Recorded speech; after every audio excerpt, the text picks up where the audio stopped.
వాస్తవాలను ఎందుకు దాచారు? మాజీ ఎమ్మెల్యే చెన్నమనేనిపై హైకోర్టు ఆగ్రహం. జర్మనీ పౌరసత్వంపై ప్రశ్నల వర్షం. జర్మనీ పౌరసత్వం విషయంలో మాజీ ఎమ్మెల్యే చెన్నమనేనిపై హైకోర్టు సీరియస్ అయింది.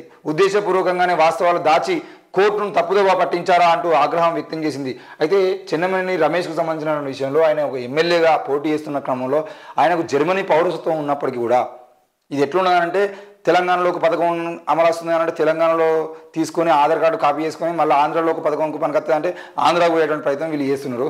ఇట్లాంటి విషయంలో ముఖ్యంగా ఆయన ఇక్కడ ఎమ్మెల్యేగా నిలబడ్డప్పుడు జర్మనీ పౌరసత్వం ఆయనకు ఉన్నప్పుడు నాకు జర్మనీ పౌరసత్వం ఉందని చెప్పకుండా నేను స్థానికుని, నేను ఇక్కడి వాడిని అని చెప్పేసి ఆ చెన్నమనేని ఎమ్మెల్యే అయితే మాట్లాడడం జరిగి ఇక్కడ గెలిచిండు.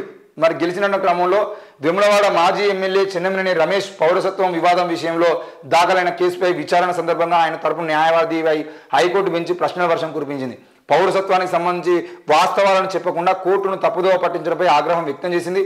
ఉద్దేశపూర్వకంగానే పక్కదారి పట్టించారా లేదా అంటూ సూటిగా ప్రశ్నించింది. ఇలాంటి చర్యకు పాల్పడినందుకు ఉపశమనం ఎందుకు కల్పించాలని వ్యాఖ్యానించింది. తెలంగాణ అసెంబ్లీకి 2018లో జరిగిన ఎన్నికల్లో జర్మనీ పౌరసత్వం కొనసాగుతుండగానే పోటీ చేస్తారని నొక్కి చెప్పింది. ఇప్పటికీ జర్మనీ పౌరసత్వంలోనే ప్రయాణాలు చేస్తున్నారా అంటూ ప్రశ్నించింది.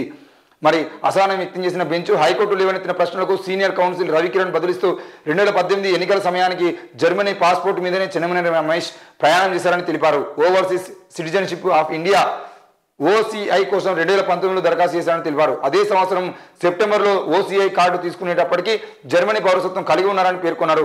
ఈ వివరణలపై మరింత అసహనం వ్యక్తం చేసిన హైకోర్టు బెంచ్ గత ఏడాది కాలంలో చెన్నమనేని ప్రయాణాలకు సంబంధించిన వివరాలను కోర్టుకు సమర్పించాలని ఆదేశించింది. విదేశీ ప్రయాణాల వివరాలను అందజేయాలని కేంద్ర ప్రభుత్వానికి స్పష్టం చేసింది. తదుపరి విచారణ శుక్రవారానికి వాయిదా వేసింది. అయితే ఈయన ఆ జర్మనీ పౌరసత్వంతో ఎమ్మెల్యే గెలిచినప్పటికీ కూడా ఆయన మీద కేసు అయితే 2018కి సంబంధించిన విషయంలో కేసు అయ్యిందంటే దాదాపు ఆయన బీఆర్ఎస్ ఎమ్మెల్యేగా ఉండి దాన్ని ఏదో ఒకటి చేసి ఆ కోర్టులలో నాన్చుతూ మొన్నటి వరకు రావడం జరిగింది. మరి కాంగ్రెస్ పార్టీ అధికారంలోకి వచ్చిన తర్వాత అది మొత్తానికైతే ఆ కేసును తీసుకొని సీరియస్ అవుతున్న విషయాలు. మరి 2018 నుండి ఇప్పటి వరకు 2023 వరకు జరిగినటువంటి ఈ 5 ఏళ్ల కాలంలో అక్కడ ఆయన మీద పోటీ చేసి ఓడిపోయినటువంటి వ్యక్తికి ఎమ్మెల్యే పదవి ఇచ్చి ఉండేది 5 ఏళ్ల పాలన చేసుకునేవాడు కదా. ఈరోజు ఆయన విషయంలో అక్రమంగా గెలిచినటువంటి ఈయన మీద ఈరోజు వేరే వ్యక్తి ఓడిపోయిండు. మరి ఈయనే ఎమ్మెల్యేగా లేదు, అదే వేములవాడ నియోజకవర్గానికి వేరేటోళ్ళు కూడా లేకుండా ఈయన కేసు మీద తిరిగిన ప్రయత్నం జరిగింది. ఈయన అసలు వేములవాడకి ఎప్పుడు పోకుండా ఊకే జర్మనీకి పోవడం రావడం ఇదే జరిగింది. కాబట్టి ఈరోజు వేములవాడ నియోజకవర్గం జరిగినటువంటి ఆ 5 ఏళ్ల పాలన అంటే మొత్తానికైతే అన్యాయం మీద కూడా ఆయన మీద నుండి డబ్బులు తీసుకొని అవసరమైతే వేములవాడ అభివృద్ధి కోసం ప్రత్యేకంగా నిధులు ఇవ్వాల్సిన అవసరం కూడా ఉంది.